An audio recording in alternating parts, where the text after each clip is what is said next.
banyak pembeli dari luar. Kita harapkan penjualan tahun ini bisa mencapai di atas 1 miliar. Biar tim Persiraja ini bisa kita mendatangkan pemain-pemain yang berkualitas. Dengan membeli jersey Persiraja berarti semua ikut membantu berpartisipasi untuk kemajuan Persiraja. Persiraja akan datang akan kita buka bisnis-bisnis yang lebih baik lagi ya.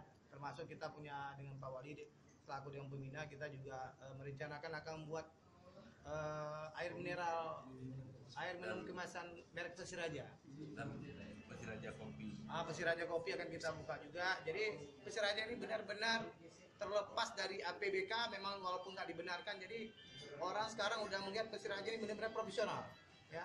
Jangan nanti ini karena Pak Wali bisa ngambil uang APBK, tidak ada itu, ya. Ini perlu diluruskan oleh rekan-rekan media.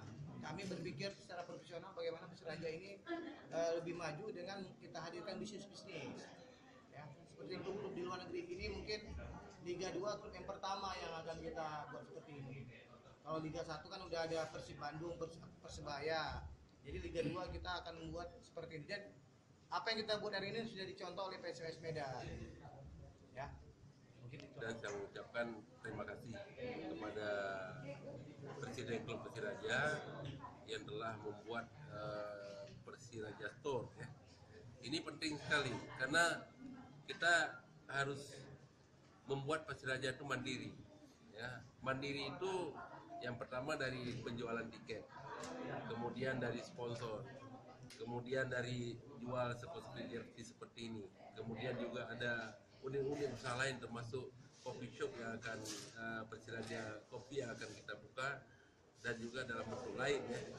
Yang ini adalah uang yang terus mengalir untuk Persiraja dalam menghidupkan Persiraja. Jadi saya mengajak masyarakat, mengajak simpatisan Persiraja dan Persiraja mania untuk beli alat-alat ini, pakaian Persiraja, sal dan lain-lain sebagainya ya, dalam rangka kita membuat Persiraja tangguh untuk masa yang akan datang.